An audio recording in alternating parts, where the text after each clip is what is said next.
At some point, everyone has witnessed someone making a completely illogical or reckless decision, and then struggling to explain why they did it. This could be anything from buying something totally useless to acting in a fit of rage with disastrous consequences. For this discussion, let's keep things within the realm of relationships. Why do women make seemingly irrational choices when it comes to men and relationships? A good girl marries a convicted criminal instead of the responsible guy who pursued her for years. A woman has a fight with her husband, runs to a nightclub, and ends up in the bathroom with a random guy within an hour. A devoted wife repeatedly cheats on her loving, stable husband, risking everything. Why does this happen? Let's break it down. We like to think of ourselves as logical, rational beings. We use technology, engage in scientific discussions, follow moral codes, and believe that we consciously control our actions. Some people put faith in religion, others in science, but we all assume that we are thinking creatures who make decisions based on logic and reason. But is that really the case? Our modern education, moral systems, and social norms have been around for a relatively short time. Science, philosophy, literature, and structured ethical codes are at best a few thousand years old. Let's put that into perspective. Leonardo da Vinci lived in the 15th century. He was a genius, an artist, scientist, and inventor.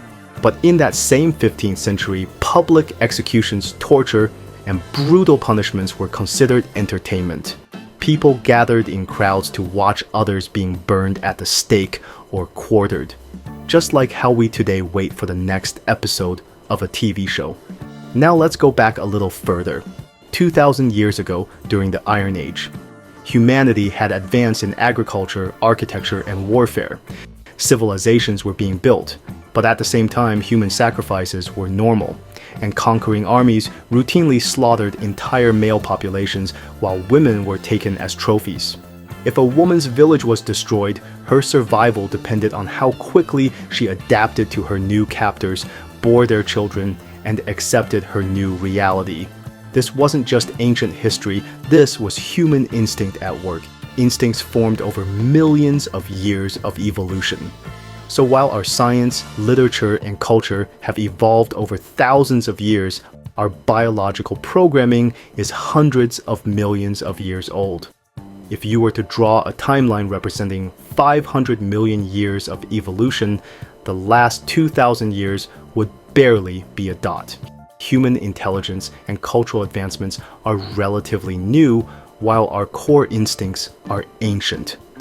This is where the real problem begins. The human brain is an incredibly powerful tool, capable of reasoning, problem-solving, and self-reflection. But like any complex system, it can malfunction.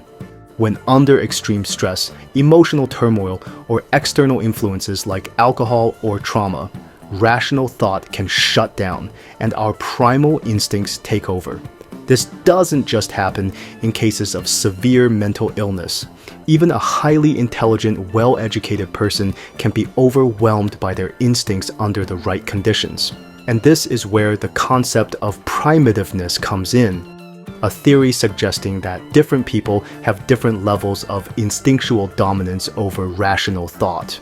According to this idea, women are generally more prone to impulsive, instinct-driven behavior, while men tend to operate more rationally. Is this theory scientifically proven? Not really. There isn't enough mainstream research to support it definitively. But is there some truth to it? Maybe, or maybe certain findings on this topic are deliberately ignored. Now let's go back to the examples at the beginning of this discussion. The woman who marries a criminal instead of the stable man? Instinct over logic. The woman who sleeps with a stranger immediately after a fight? Instinct over logic. The woman who risks her marriage by repeatedly cheating? Instinct over logic. I won't draw any final conclusions here. At the end of the day, every theory is just a hypothesis. But if you've watched this video to the end, I'm guessing you're smart enough to form your own opinions. That's it for today. This is Men's Code. Subscribe and stay tuned for more.